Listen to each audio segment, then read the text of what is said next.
Nobel. My name is Mohammad Hassan Khan, and alongside me I have Aman Jafri, and welcome to the University. Thank you. Welcome to the interview process for the position of Faculty of Chemistry. Could you tell us about yourself and your background? I'm Alfred Nobel. Besides being a chemist, I'm also an inventor and scientist. I was born in Stockholm, Sweden in 1833. My father was an engineer, inventor, and most importantly, he served as my inspiration. He built bridges, building, and experimented different ways of blasting turbines. After my father suffered losses, we moved on with our family to St. Petersburg, Russia in 1840 and opened a mechanical workshop that provided equipment to the Russian army. Moreover, I learned the fundamentals of engineering from my father. I was given a first-class education in natural sciences, languages, and literature with the help of private tutors. And despite being more interested in literature, I was forced to move to France in order to become a chemical engineer. In Paris, I worked in the private laboratory of Professor Jules. Later on, I spent in the US working under the direction of John Ericsson, who was the builder of the ironclad workshop monitor. Later, I returned to St. Petersburg in 1852 to work along with my father, after which that company also got bankrupt. I went on to discover the stable form of nitroglycerin, which is commonly known as dynamite. That's impressive. Can you tell us more about your work briefly and elaborate more on your research? My main focus was on finding ways to make more stable and powerful explosives. This led to the invention of dynamite, which changed the construction and mining industry by making it easier and safer to blast through raw energy.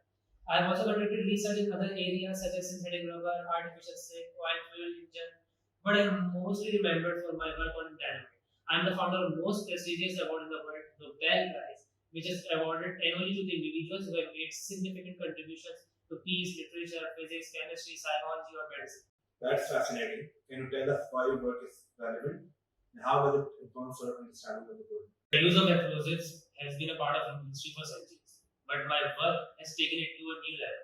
I have developed new techniques of producing and handling explosives that have greatly increased their safety and reliability. By advancing our understanding of these materials, we can use them for construction, mining, and other important tasks in a more efficient and safe manner. Amazing. So, Mr. Alfred, can you tell us about your discovery of dynamite and how it revolutionized the field of explosives? Yes, I'm proud of my discovery of dynamite. It all started when I was trying to find a way to make nitroglycerin, a highly explosive liquid, safer to handle. I experimented with various materials and methods, and finally I discovered that mixing nitroglycerin with a fine sand called Kaiser led to dissolving the liquid into a porous substance like diametic acetal.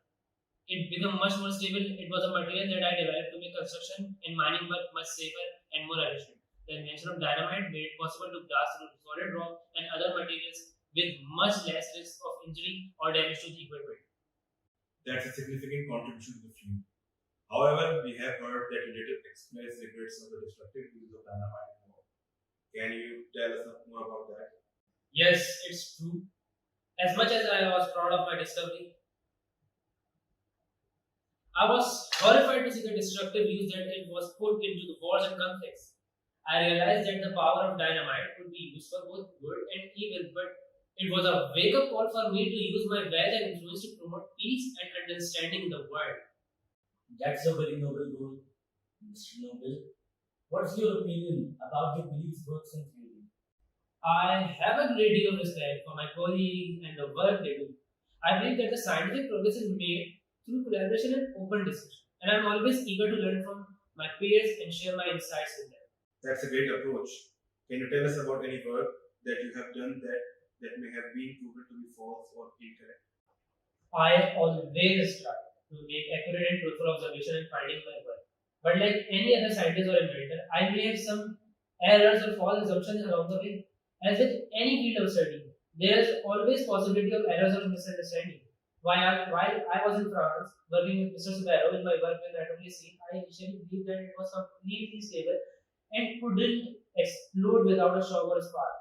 However, I later learned that even small changes or temperature pressure could cause nitroglycerin to detonate. Another example is my early experiments with synthetic rubber. I believed that I had created a rubber substitute that would be cheaper and more durable than natural rubber. However, I later discovered that my synthetic rubber was not as flexible or resilient as natural rubber and was not suitable for practical use. However, I believe that science is an ongoing process and there's through the testing and refinement of our theories that we continue to advance our knowledge and understanding of the world. If there is something that I have done that has been proven to false. I view it as an opportunity to learn and grow as a scientist. Thank you for your honesty. Is there anything else you would like to add about your work or experience? I would like to emphasize that my ultimate goal is to use my research to improve the lives of people around the world.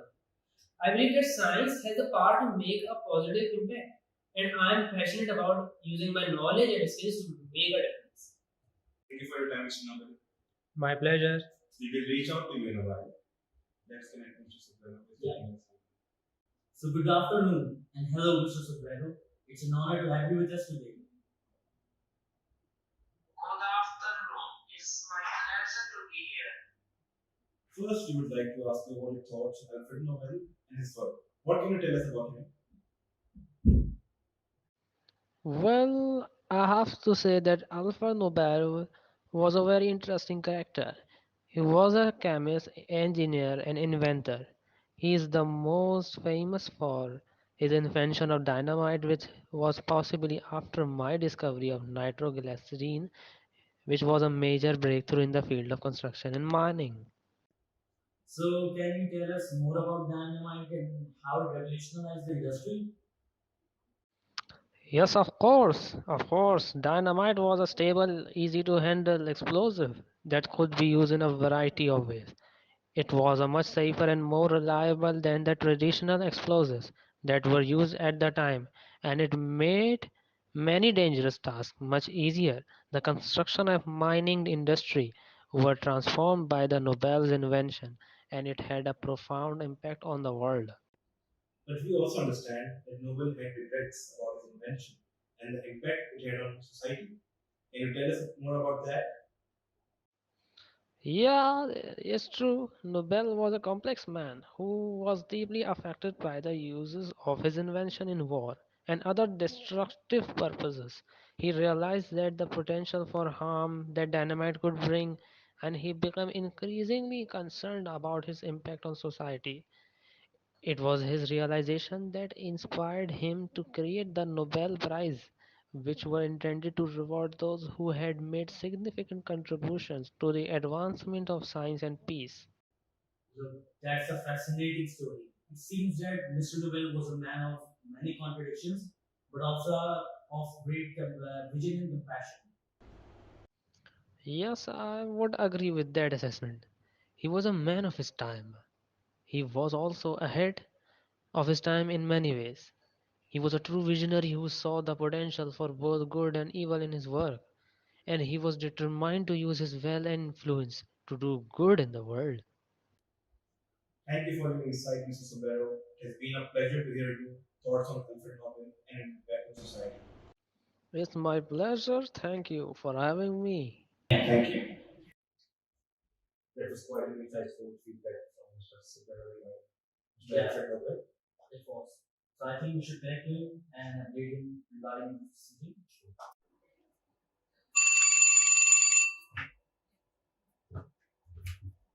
Hello. Good morning, Mr. Nobel. Good morning.